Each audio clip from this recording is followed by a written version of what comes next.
I love making concept album. I pretty much only make concept stuff, where it's like I have to have the visuals, the videos, the everything. It has to belong to a certain world, which is this project. Okay. So my nightmare would be to like make an album, and then it's just like, hey, we just snap a picture of you standing there, and it's like completely no art direction. Like I need this to be like, this album is red. I knew that immediately. It's like red, fire, wool, Vikings, stories, old books, and stuff like that.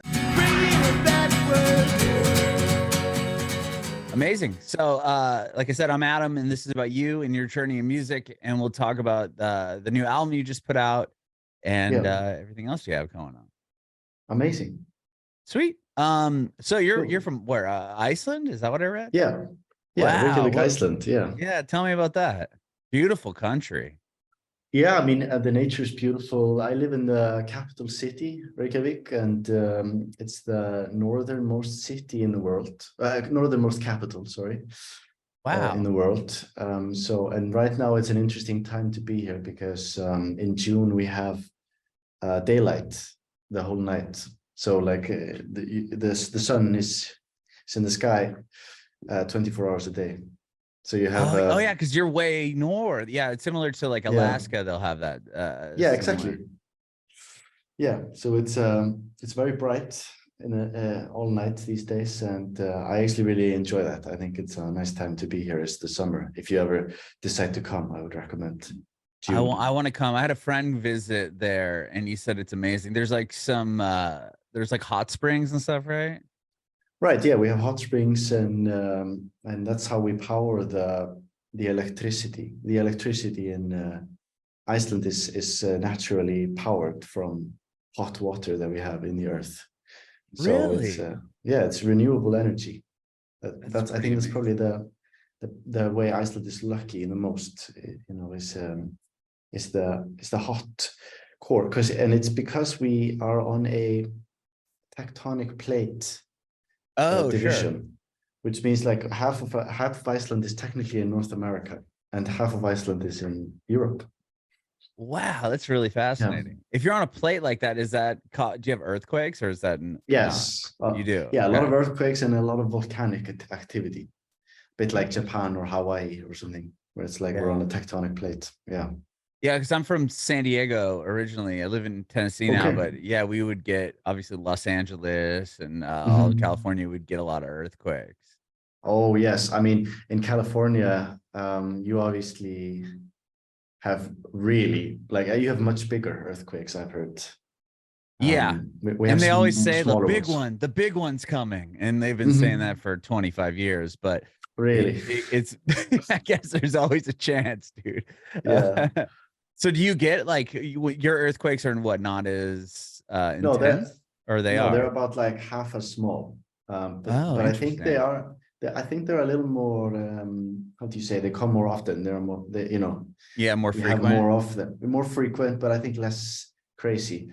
My parents actually lived for 10 years in LA, and I think they experienced like a really huge one once, where it's like everything fell from the. Oh yeah, were they here like in the Rockridge, or not? It's Rockridge. I think it's a Rock. There was like a big one in LA in like the 90s. Yeah, this was in the 90s. Yeah, they lived the whole of the 90s, probably like in LA. Oh wow, so there is a really probably like a big famous one. Yeah, there was a big famous one. They remember that's probably the one then, because they remember that they told me stories where even the roads were like. It was like there were bridges and everything. Exactly. That was the not Rockridge. The I just had it. Now I forgot. Northridge earthquake. Northridge, right? Yeah. Rockridge is up in San Francisco Bay Area. I'm getting them confused. Okay. Yeah. 1994 Northridge earthquake. Yeah, Northridge earthquake. Yeah, dude, that was a big one. And there was a big one in 80s in San Francisco where the bridge fell down. Maybe it was 89. Wow. Yeah, the Bay Bridge, which goes from Oakland to San Francisco. And what was really wild is an old manager of mine back in the day. It was baseball season, World Series, and it was Oakland versus San Francisco, and they were like the Battle of the Bay. I mean, they're literally across from each other, which has never really happened. I mean, to be that close, you could go to all the games if you're up there. And it was, I think, game 1 of the World Series in San Francisco, and he was at the stadium, and like people were, you know, it was so loud and people were rocking, and they just thought it was just the intensity of the crowd. It just and then fitted with the whole before you intensity. knew it, they're looking over and you could see the bridge like toppling. I mean, it was really, really bad up there at that point. But yeah, he said he was in the stadium and they didn't even realize what was going on because they just thought people were that fired up about the baseball game. I was like, that's a great story. Yeah. That's such a good story. Wow. Yeah. So you say you go ahead. No, you go. I was just gonna ask because you said you had so you're a musician or a manager. No. I'm in. I was in broadcasting. Yeah, I was on the radio, terrestrial radio, for like almost 20 years, and then I started this during my stint there, and this started doing really well. So I had the opportunity to just leave terrestrial radio and do this full time, which has been amazing. And radio's kind of, I mean, at least in the States, is kind of on a steady decline. So and podcasts are sort of I kind of got in early enough to where now it's like there's some millions that go live every day, like new ones, but the percentage of people continuing after like a couple episodes is like very few and far between. But anyway, it's like, hey dude, let's start a podcast type of thing. Like everyone's trying to make one, and now. Then like they'll put one out, and then that's it, right? I mean, it's to stay consistent on it. Not a whole lot of people can continue that. I mean, I would imagine it is a lot of work to like schedule in, because I was checking out your website and you do a lot of you have a lot of great people on your show, and you do a lot of shows. Yeah, we do it daily. We put one out every day. Amazing. So yeah, I'm able to. Yeah, it's been a blessing, man. It's awesome. I wish I could play music really well. I mean, I tried in high school, and I mean, I could play guitar poorly. And I played in some terrible bands and whatnot, but I knew it wasn't for me real quickly. I'm like, okay, I'm not gonna be I'm not gonna be a superstar at this, but I want to hear about your journey. It's okay. So you said your parents were in LA in the 90s. Were you living in LA with them then? No, I was born in 98, and they came home to have me. Came home to Iceland, and so yeah, I've actually only lived here my whole life, and I didn't really. I obviously traveled a little bit, but I've spent like the majority of my time here on I mean, it's quite an isolated island, really. I mean, it's an island in the middle of the in the Atlantic, so it's a different, I would say. I'm now very grateful for my upbringing, because there's a uniqueness to it, and I think it's different from I think it's very different from like growing up in a big city, and so I've just been here, and I studied music since I was 5. I started playing the piano, taking piano lessons, and I've just always had that sort of desire to play music, and very early on I started writing music, and that came sort of from my love of playing by ear. I fell in love with sort of picking up music that I heard on the radio or in movies, and I watched a lot of movies, played a lot of video games as a kid. So, and these have actually really great soundtracks, and I think I studied classical piano, but I probably would have quit. I have to say, I probably would have. I wouldn't have had the patience if I didn't sort of find this passion where I was like, hey, I could play like cool movie. I could play the Lord of the Rings, soundtrack. Yeah. I'm like 12 or something, and I'm like, hey, I can play the Lord of the Rings soundtrack for my friends, and that's sort of what kept me going always. So, but at 5 is when you started to play. Yeah, 5 was when I started to study piano. Was that something that your parents put you into, or did you have a piano at the house that you kind of like go over and smash around on, or how did you begin? Yeah, so I'm actually I don't really come from a musical family. I mean, they enjoy listening to music, but I don't have any musicians in my family, which is actually Now, in my experience, because I have a lot of friends who are, you know, composers or instrumentalists, and they pretty much like almost all of them have like musical families. It's like, yeah, my dad's like a composer too, and my mom's a Sure. violinist. So I'm like the odd one out, but now I kind of like it because I think I got to find sort of my voice, I think, which is I'm grateful for that. Like, because when you have like musician parents, I think it's an edge, you know. But yeah, because they when you could kind of don't, influence you, like, oh, right, you know, you should try to do this, or you're playing that, maybe you're playing that wrong, right? exactly. Yeah, and I've actually interviewed a lot of artists that will talk about how they're not classically trained, or they can't read music, or they never took theory, Hmm. and obviously you know all those things, but like they would Hmm. say like not knowing that was kind of for their own benefit, just in the sense of like maybe they play a song or write a song or use a chord that shouldn't go where that is, but it was like, oh well, that sounds pretty cool, like I'm just going to do it anyway. And if you were classically trained or you knew theory really well, you might be like, like why'd that person do that? But you know, you're kind of, sometimes you can be kind of you know, have blinders on to certain other sounds Yeah, maybe.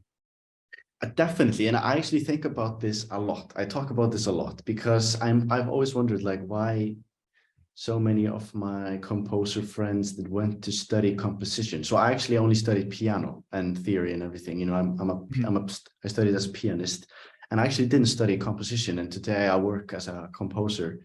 And many of my friends actually went to study composition, which is a whole different ball Right, game. right. And I definitely have this opinion, and it almost makes you sound a little bit. I don't know. I feel sometimes like I sound uh, like a jerk or whatever when I say this, but I genuinely feel that when you go and take a degree in composition, I'm not saying everyone has this experience, but I've just seen it so many times. It somehow um, influences your taste in a way that makes you afraid. So it's like Mm. you've been instructed so uh, in such a detailed way what is good, and as you said, like allowed, which chords are allowed together, etc. Right, right. You can't do parallel fifths, and it's all these rules where it's like, and then you study all these composers, and there's like these professors that teach you often aren't successful in a way that I've been interested in being successful. They maybe are sort of academically successful, but I Right, actually, right. the only meter of success for me is sort of influence, how many people enjoy your music and how many people you can reach. And the success of your music, how far it travels. I don't quite understand the sort of academic success composition where it's like, yeah, nobody listens to my music, but I'm an acclaimed prestige composer with a PhD. Right, I'm like, I don't get it. It's like, and no one's listening to the music. right. I feel like a jerk when I'm saying this. But But it's then 100% true. If you want to be an artist or you want to be someone that unless you want to go teach people how to play piano very well, or you know, Mhm, or teach composition, not mhm. having that I mean, it's almost like you're closing off the creativity of the instrument or what you're doing. Yeah, and these composition professors, they have a very, I feel often, I'm generalizing here, but they have sort of a like a little bit of underlying opinion about everything that they sort of rub off on you. Sure. And it's like it's a thing where it's like this is bad and this is good, etc. And I think when you have this type of influence on your artistry, you become afraid, and suddenly you want to be so unique that you don't become unique. Do you know what I mean? It's like you're so afraid of doing something like, and especially in classical music, I always hear this. It's like, I don't want to sound pop. Like I don't want to Right. sound, I don't want to do something that's like for everyone. And it's like you totally, because you have a different attitude. It's like, no, I don't want to do something that sounds too like melodic or catchy or whatever. They're like really afraid of it, and they end up doing something that doesn't sound genuine. And I think sounding genuine is the only thing that matters. And if you have a pop sensibility and you're doing classical, and that's you, I mean, you should do it. You shouldn't censor yourself because that's what you studied or that's what your friend thinks is cool, 100%. Sorry, I think you just triggered me. It's something that I want to talk about, and then, so now I'm done. That's what I have to say. I love that. No, that's I 100% agree with you. Because I mean, obviously art and music and everything is so subjective. Just because this formula has been done in classical music doesn't mean that it's 100% correct, or especially like you said, if you want to only be in the classical realm, like writing something that may be a little bit more pop undertone or whatever, it's like that reminds me of like when I was a kid and I was like into punk rock music. Like I grew up and I was like, oh, Green Day and Rancid and all these Operation Ivy, all these are all my favorite bands. And if you told somebody that you were listening to, I'm trying to think of like some pop artist of the 90s, right?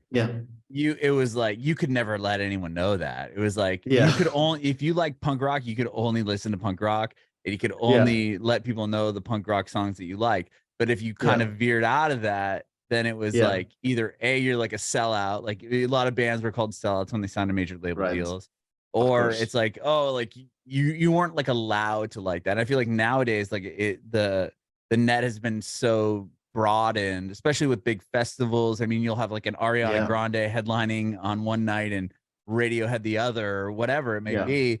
But like I feel like that's kind of similar to what you're saying, where it's like if you're writing classical music, you're only gonna write classical music, and it has to sound a certain way. Because if you start to be more melodic, or it starts to go more pop chords, then you're kind of putting yourself almost in a little box. Like I'm here and I can't leave it, because if I leave it, then I might get judged. Exactly. And it's like, it's this sort of hyper, I think we're sort of exiting that now, maybe. Oh no, 100%. Where it's like genres are just blending. It's like, I feel like we've had for the last 30 years, there's been as you were describing, like there's been a huge need to put everything in genres, where it's like, this is this genre, and this is post rock, and this is like 30 types of rock. Right, exactly. Genre. And it's like now it does. I feel like it's gonna matter less and less. And like in 10 years, maybe we don't have to have these genres. I was actually thinking about this the other day, because like I made this album, my first album for Decca, and they were submitting it to like awards, it didn't win any awards, but they were like submitting it to be sort of considered for these types of things. And I was like, how do I had to put it in a genre. I was like, it's instrumental music, it has spoken word, it's choral, but then there's piano and strings, but then there's like catchiness, there's a pop sensibility maybe. It's like, where do it has electronics, where do I even, like, why do I have to call that anything? And I actually haven't really been into a label where it's like people have to give me a label where it's like neoclassical or like post-classical, etc. It's like, of course, we have this really strong desire to put something in a genre. I always just say I'm a composer and I make mostly instrumental music. That's a musician. Very broad. I'm a musician. I work with instruments. It's like but it is really interesting, because like you said earlier, it's just like music is so subjective, and now I don't feel like, I think the newer generation of people coming up, especially like now that you have like something like TikTok, right? I mean, it's only about what people like, and this pool of people that are on this app either like what you're doing or they don't like what you're doing, and everyone, it's kind of a level playing field where it's rolling through this page. And if I'm flipping through and I find Gabriel doing a video of you playing piano, I was like, oh, that's cool, and I'm gonna like it, or I'm gonna comment like, oh, love it, and then it's gonna be thrown into someone else's algorithm, and then that will build whether or not the video is good or not. It's not like where you put it up on, a different platform where maybe there's more gatekeepers that are going to push certain videos over others, or, oh, this one only has 15 views, so I'm not going to serve that to anyone else. Like it almost gives everyone a level chance. And that's really who if it's good or not, right? I mean, it doesn't matter if it's a genre or this or that or the other thing. It's just, is it good? And like you said earlier, like you always wanted to be someone that plays music that people like, and it can reach as many people as possible. Where it's like, yeah, maybe you don't know the PhD level of whatever, these different theories and compositions, but millions upon millions of people have heard your song.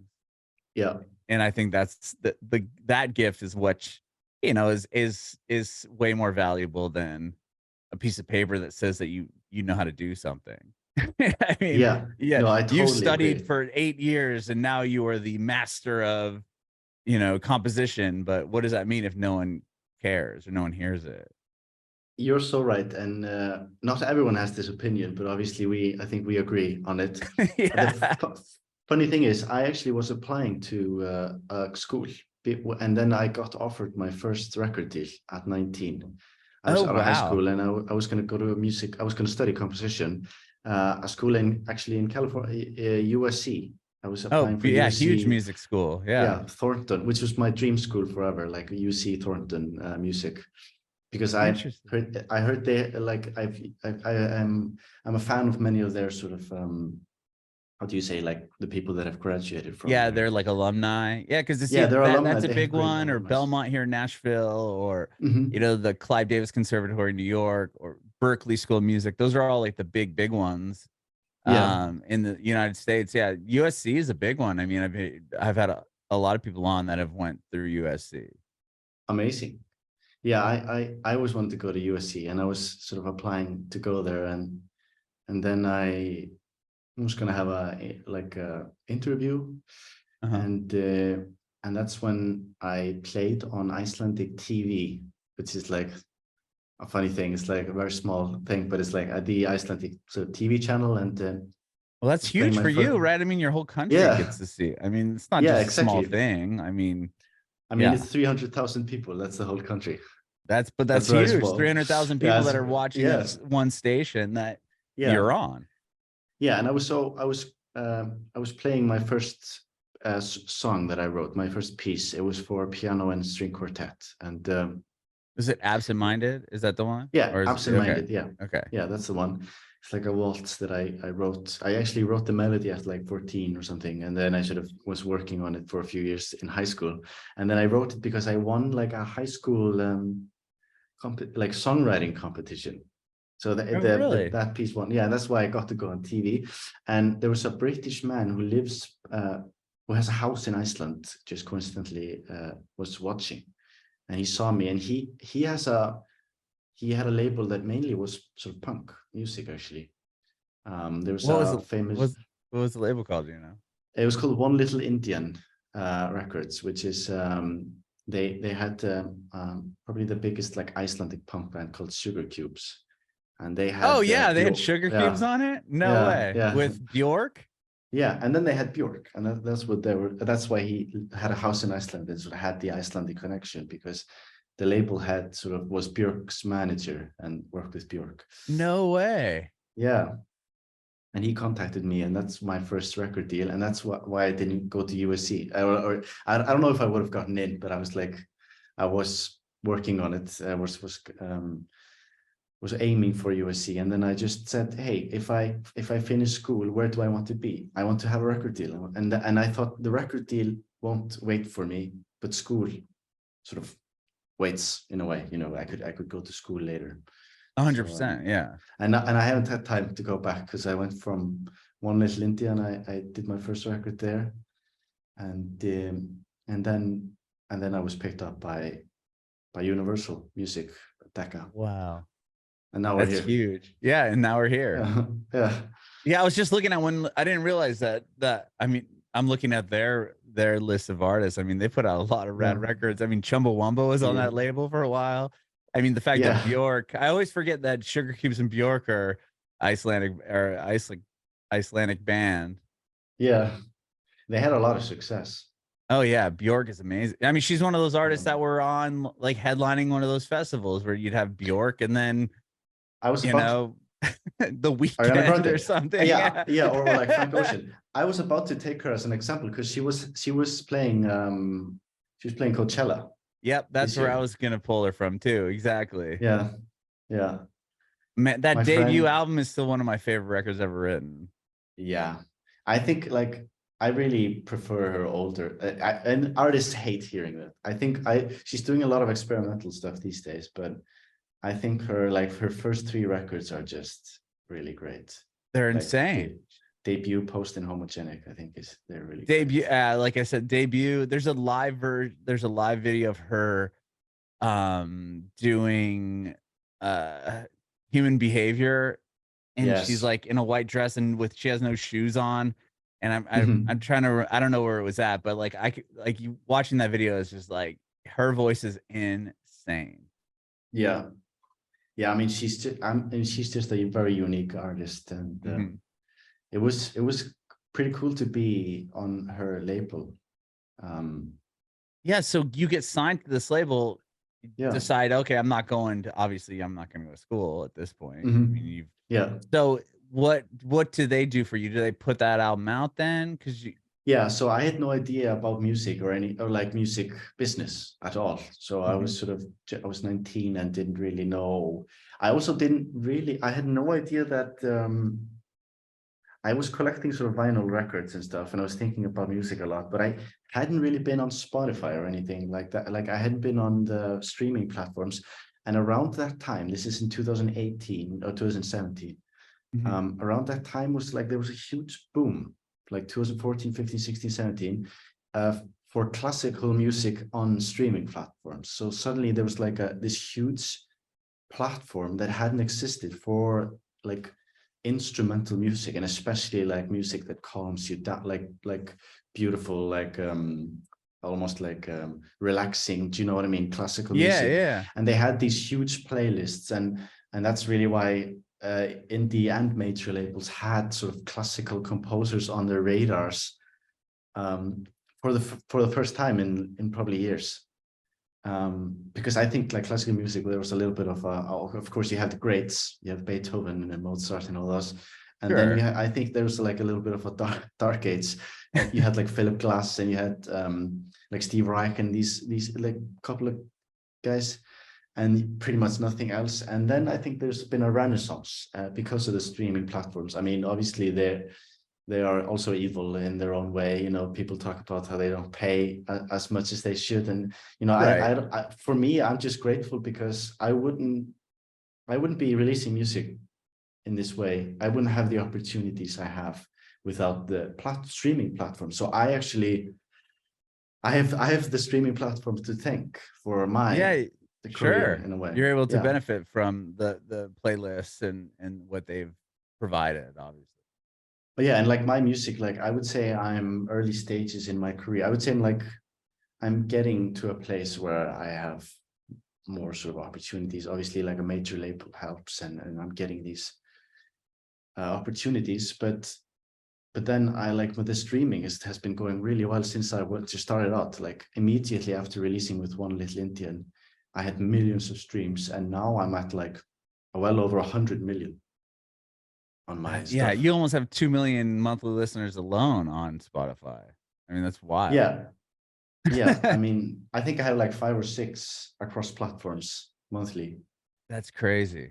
That's so crazy though. That's amazing. Yeah, it's a lot of. Yeah, I have noticed. So yeah, like you said, like the classical music and just like that style is definitely came through quite a bit in the last few years. Like I've had like 2 cellos on my podcast, and they're similar, you know, they're that style, but they were doing like these insane cover songs. Like they do a Green Day song with like distorted cello. Yeah. Yes, I know who they are. They're very big. They're very big. Yeah, they're like a state, but they're like you know, they're just a instrumental cello artist. You know what I mean? It's and just doing their thing. It's wild. Yeah, because Hauser, I've had Hauser on, and he has his own record, his own label, song out, and not his own label. Is Hauser, sorry for my ignorance, but is Hauser a part of 2 cellos? He's one of the guys. Yeah, he's one of the guys in 2 cellos. Yeah, he's one of the cellos.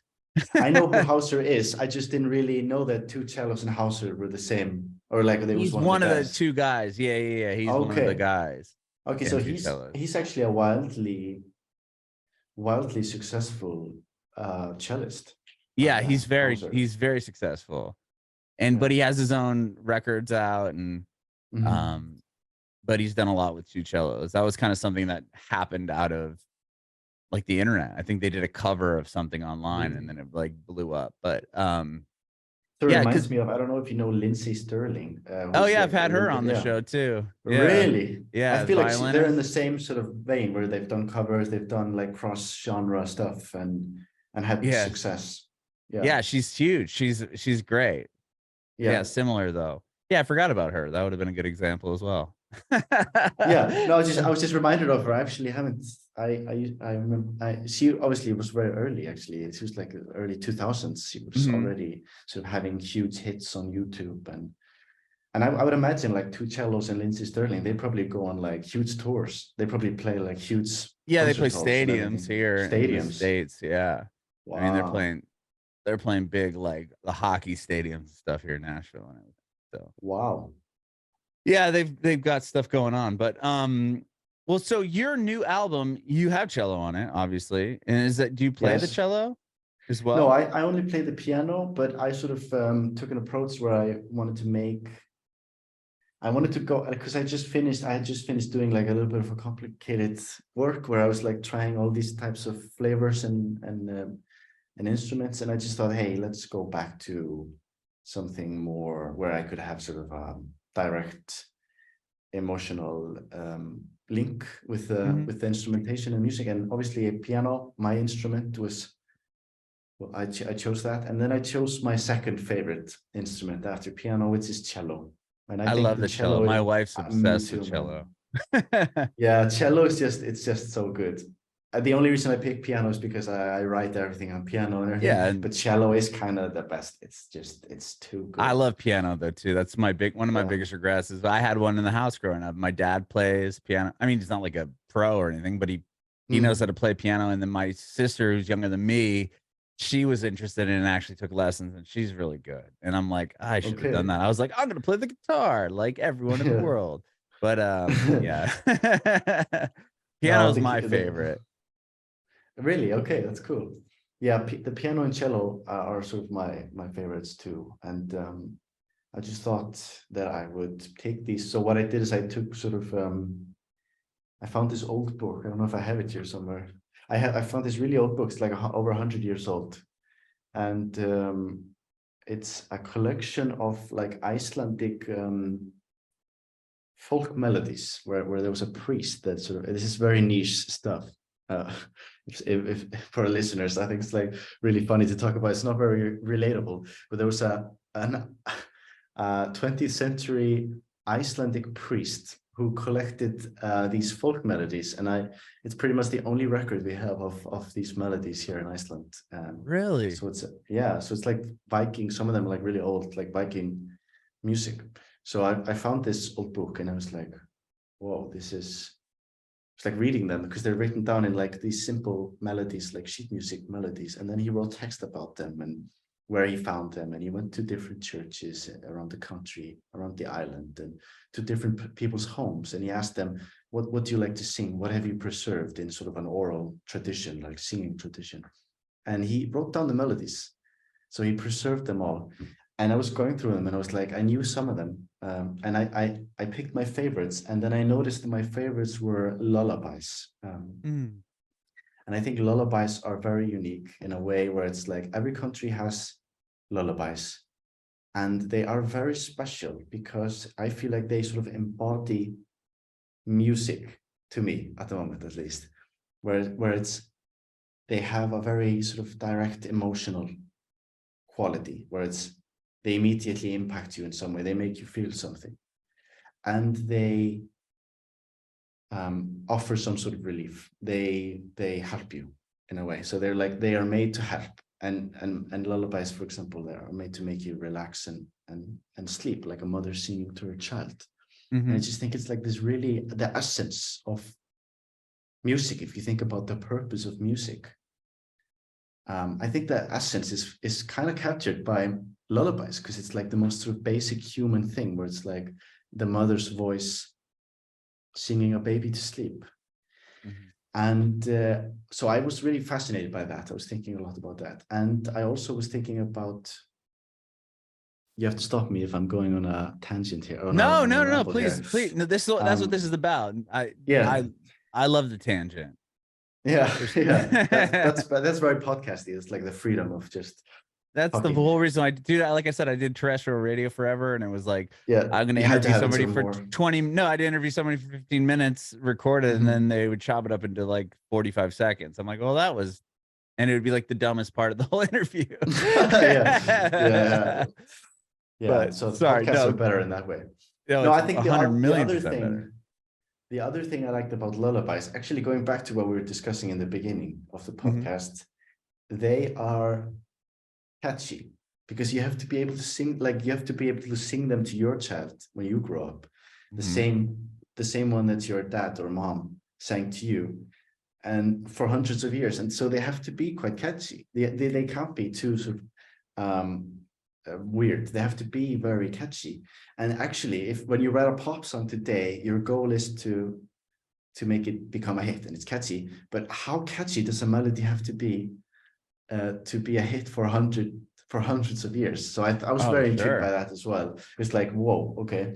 So I made a challenge for myself. I picked about 5 of these melodies that were my favorite, and they had no chords or any harmonies or anything. So I took them and I sort of arranged them, and I wrote, like, composed into the gaps, so they become like pieces in my style for piano and cello. And then I wrote 5 new ones to sort of rival them, which was a big challenge actually, because it's like, I can't have it where it's like, oh, this is obviously a really good folk melody, and then the next one is like not as good. It has to be an album. So my challenge was to actually create some new ones. And the new ones make up about 50%. And then I actually did something. I sent to my label the album when I had it ready, and I didn't tell them which was which. So I said, you just guess which ones are Viking tunes, like old ones, and which ones are new compositions. And they actually got it wrong a lot of the time. So that I was like, mission That's good. Yeah, accomplished. exactly. Mission accomplished. Yeah. That's amazing. Wow. Yeah, so it's like half new, half old. It's like, I would say it's like I'm trying to write it in a new way, sort of like through my eyes. So, and it's also ancient because it has some ancient melodies in them. So I think it's that's like really fascinating storytelling thing. Yeah. First off, where did you find this book? Was it something that I found it? It was in a used old bookstore. I'm like on a list. There's a old used bookstore in Reykjavik where I am on. I asked them to put me on a list. So if anything music related comes in, they call me. And I had my eyes on this album because I learned about it in school, actually. I was like, and then I totally forgot about it. And then they called me. They're like, hey, we got this really rare copy of a really old book about folk songs. And I was like, I'll be there in 5. And then I picked it up, very nerdy, but I picked it up, and that became the inspiration for my new album with Decca. That's amazing. And so once you had the 5 done and then coming up with 5 originals, that must have been, that had to be pretty, I would imagine, really a difficult project to be like, okay, I have to make this sound authentic, but but then going back to what we were saying earlier with the PhD guy that can make it has to be a certain way, but you'd probably also want to try to be creative. But it sounds like you were able to do that even with the old original ones because they didn't have, it was only melody, right? There was no that you're totally right. It definitely helped me that I could sort of arrange them. They didn't have harmony or chords, so I could sort of put it all in the same style. But it was a challenge to sort of make them the hooks, if you will, like the actual melodies. They had to be comparable. They had to be just as good to sort of fit in. And that was the big challenge with this one. And also, I would say another big challenge was many of them had lyrics, which I removed. Okay. But I wanted to still sort of maintain a singing quality. And so sort of writing for the cello in a sort of vocal way. So I think, like, if you listen to the album, I'm trying to make it I'm trying to make the cello sound like a voice, like the mother's voice, if you will. So the cello is like the mother's voice. They're singing like that's the vocal, so to speak. Yeah. And did you work that's, with somebody on it as far as the cello? I'm just looking at your Spotify that you had like a yeah, Steinley. yeah. Steini Sigurðardóttir is my Yeah, I wasn't cellist, even and gonna try. Okay.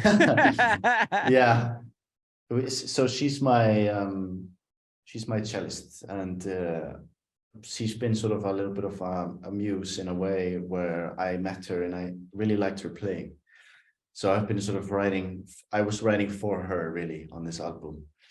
And Amazing. so yeah, it was really a tight knit group. It was just her, me, and my engineer, who is actually also Björk's musical director. He was on stage with her in Coachella and everything. No And way. yeah, he's really cool. And so it's just the three of us really working on this album. And my childhood friend sort of painted the cover. Oh, Painted, really? yeah, it's an actual oil painting, the cover, which is me playing the piano and Yeah, it's a Steini. piano player. That's Yeah. amazing.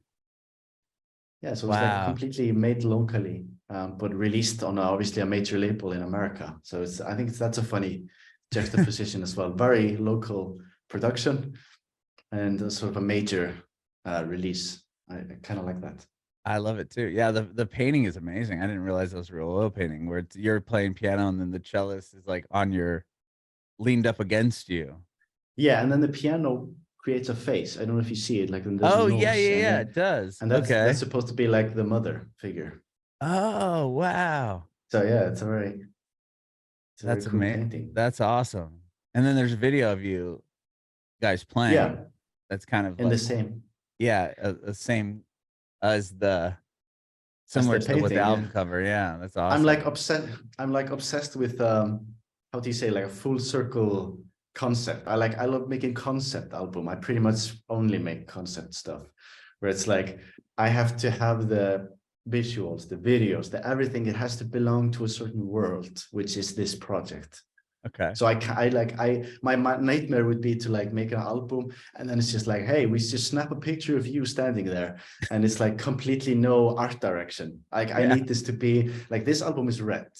I knew that immediately. It's like red, fire, wolf, Vikings, stories, old books, and stuff like that. And the hall that we recorded this in Harpa, which is our sort of music hall in Reykjavik, is the color palette. So that's the red color that you see in the video, and it's referenced in the Oh, wow. cover artwork. Yeah, so it's like, it's my Full big thing. circle. Yeah, that's Yeah, amazing. Very, very cool. thank And you. yeah, thank you so much, Gabriel, for doing this today too. I really appreciate No, your I mean, time. I could talk forever about this. I'm so Um, self-centered. no, no, no, no. You said okay. What I'm just curious, real quick, on the fact that it's light all the time. What time is it there now? It's yeah, it's almost 5 PM? p.m. Yeah, Okay, so it's and not horribly late. no, it's not hard, but it's gonna stay like this all night. So you wake up at 3 a.m. and it looks like this. It's Do very people surreal. are people like outside doing stuff like all day? I mean, I would imagine, is stuff open or is it like it closed down normal, like normal hours? Yeah, normal hours on weekdays, but in the weekends, I mean, I would say Iceland maybe surprises you, but Iceland likes to party. Actually, the Yeah, people like to drink a lot, and yeah. So what is it? uh, Just open 24 hours? well, there are places open pretty late, and I mean, you could be like there's been times where you're with your friends and you drink and you sort of are downtown, and then you sort of walk out and it's like 5 a.m. or something, and It's still bright and it's sunny. sunny. It's sunny outside. It's very Yeah, surreal. But I would actually recommend experience. I don't really have time for that type of stuff. It's more like a teenage thing. me But either. I don't. if But you do come here, I would recommend like staying up into the yeah, I night, would want and to go during this time because I think it's yeah. so fascinating. There's a movie. Have Yeah. you seen the movie Insomnia with Robin No, I Williams haven't. and Al Pacino? No, what? I haven't. I haven't. It's like a murder mystery movie, but Okay. it takes place in Alaska during the time of the year when it's light all the time. Oh, and So it's a Al, Nolan movie. I yeah, actually and Al haven't seen Pacino it. like he's a detective and something happens and then he can't sleep and he's trying to use like blackout curtains, but it's like the lights always peeking in. It's an That's how it interesting is film. here. Yeah. Oh, I should watch that. I'm gonna write that down. It's a I'm great totally gonna watch film. that. It's a great, I mean, Robin Williams and Al Pacino, and Robin Williams Such a plays good like cast. he's like the villain, which is a really a cool role for him. But it reminds me of that. Wow. It's I great. I hadn't even heard about this movie. It's crazy. Okay, I'll watch it. Insomnia. I think you'll love it. It's really it's a cool movie. But that's what it just reminds me of that when I'm thinking like, oh, it's Yeah. 5 a.m. It's light outside. But yeah, he has an issue with the light. And then you have the opposite. I really love this. I'm totally used to this, but what I am never used to is the opposite. So in January, it's dark the whole time. You get like all 1 day. hour of sunlight. Yeah, you get like 1 hour, and that's when you get what we call in Iceland like it's like seasonal depression. Seasonal depression, right? Yeah. No vitamin D. Just soak it No up. vitamin D, Yeah. and it's like everything's totally hopeless when there's no light. It's like darkness the whole day, and it's like why am I going to work in darkness and then going home in darkness, and it's totally miserable. Yeah. Does it slow down like the city and stuff as far as like people being out and about? Yeah. And then you have like snow, and it's like, so it's snowy and dark the whole day, and you drive and you get stuck, and it's like everything's like, and then your car is frozen. So when you're going to work, it's like you have to do the whole thing with you scrape the windows and everything. Scrape the windows and it's like if you feels like it's 3 a.m. and you're scraping your window, it's like, and we drink like 7 cups of coffee, and it's a whole thing. Oh wow. Well, thank you again, Gabriel, for doing this. I have one more question for you. I want to know if you have any advice for aspiring artists.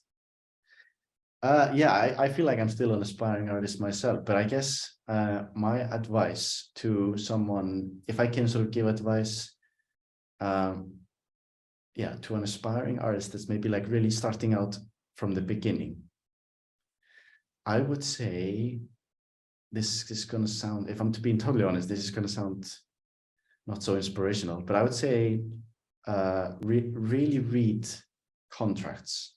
So have a good lawyer, because the contracts these days are old, and there's a new sort of music business happening, and you really need to read contracts. I would say that can sort of save you a lot of trouble, years of trouble. So I would say read your contracts, but on a more sort of inspirational note, my advice would be to, and this might sound a little bit generic, I guess, but like make music that you want to do, not that is cool in your sort of friend group, or like that what you learned in school is supposed to be cool.